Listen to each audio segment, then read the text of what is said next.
did this, all I remember is that he just kind of waved his hand in front of his chest, and the next thing I know, this blue beam hit me and just literally opened me up like a fish, and burnt my fingers right off of me, and it was some form of electrical force because the kind of like being hit by a lightning bolt burned all my toenails off of me, completely crispy crittered my left foot, burnt the shoe right off of me.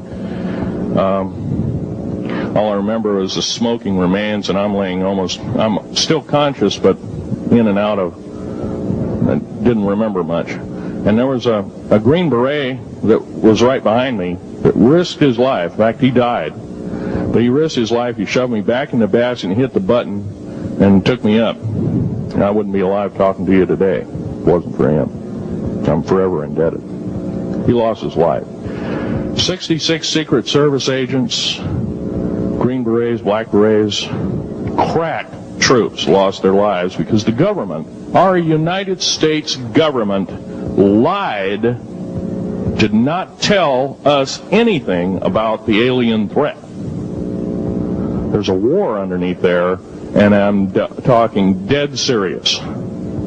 It's been going on since that time. Since late August of 1979, our military, the Russian military, basically the militaries of the world, have been in constant conflict with the outer space alien.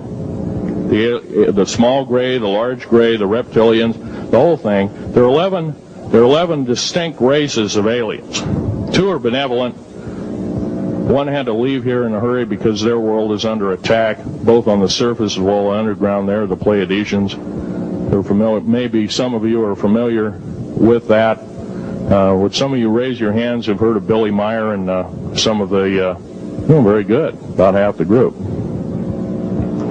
Well, Billy Meyer is one of these lucky people that they figured, well, he's kind of a simple type, we'll show him everything. Well, these are the benevolent aliens, and they've been here helping us. In fact, I have a picture, let me reach for it here.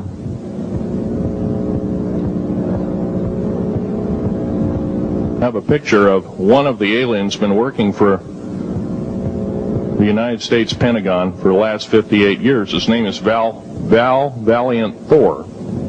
He's right here. There's my father in the background. This whole place, the ready room of the USS Eldridge, Al Bielek has probably explained, or maybe even shown you this picture. There's a list of some of the notable people in it. They're all the atomic bomb scientists of the day, all the time variant experimentalists of the day, all the top physicists of that particular day. This was in August of 1943.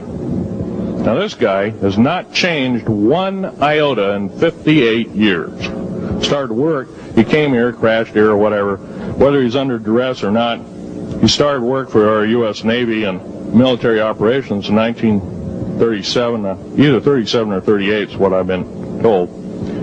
So it's for 58 years, this man's been employed, probably under duress. If you don't do as we say, we're just going to use you for alien bait or something, I don't know.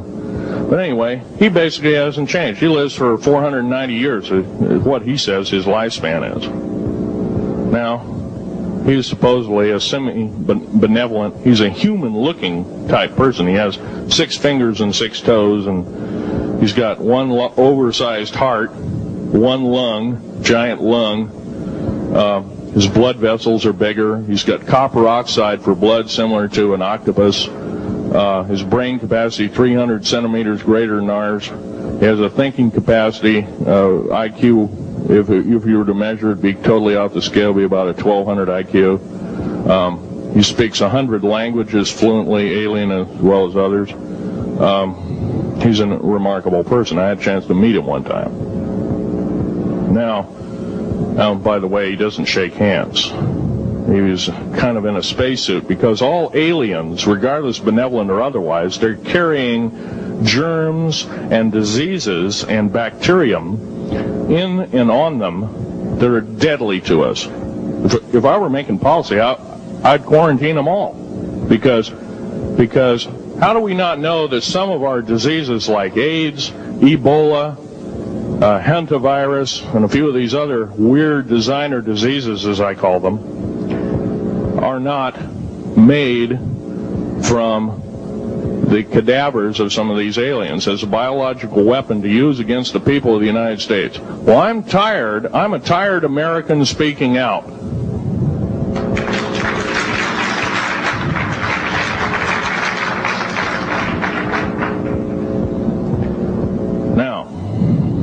Now, what I'm telling you is kind of almost like a brain overload here. Back in 1946, we set off a number, actually 4 atomic bomb tests at Bikini Atoll. It's a group of islands in the South Pacific.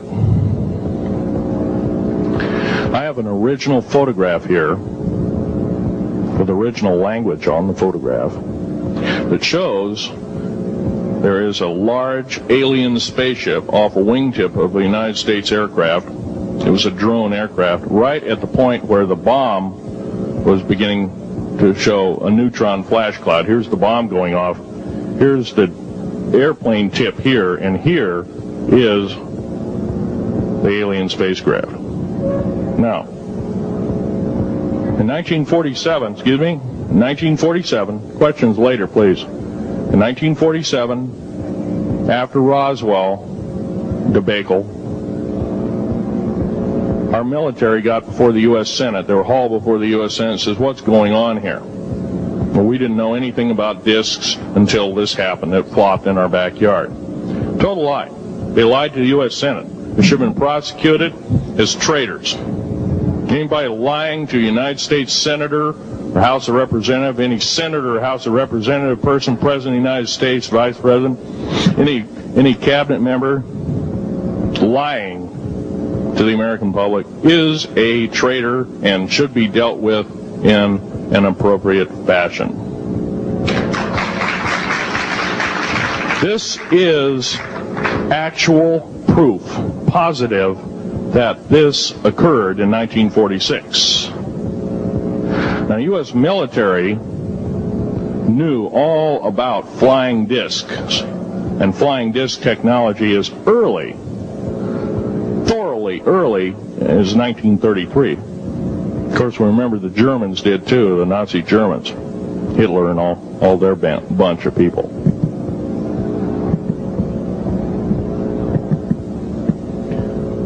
Now, it gets to the big question, if all this has been hidden from us, everybody says, well, where's the proof? I've got some of the proof laying on the table, but a lot of you probably are totally skeptical. They say, well, I could be anything.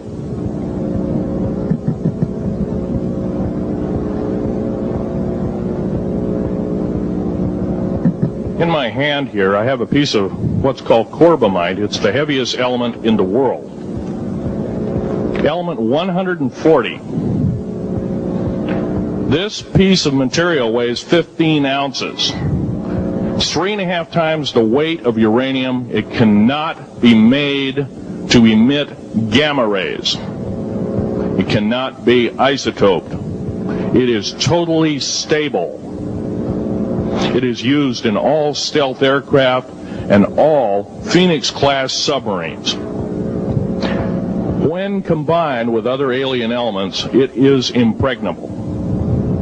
It cannot be melted with charged particle beam weapon. When properly combined in secretive compounds, it can withstand temperatures in excess of 10 million degrees Fahrenheit. It is grown by aliens who have given a good... The other side of the alien question is, some of these aliens have broken off from their mainstream and said, we're not getting a fair shake, and so this is what happens. And I'm talking about the alien grays. Some of them broken away. They're talking about not being popular. This particular piece of metal is an amazing piece of technology. It's capable of being grown in 15 different crystal systems. Now, I'm a geologist, and I, prior to 15 or 20 years ago, knew of only 6 crystal systems. There's actually 15, if you count all the alien metals. Now, this is only element 140. If you look at the local periodic table in your local library, it says 104. Somewhere down the line, we've been lied to and we've been cheated. What we have to do is we have to literally ask for the truth. If we cannot ask for the truth, we must demand the truth. We must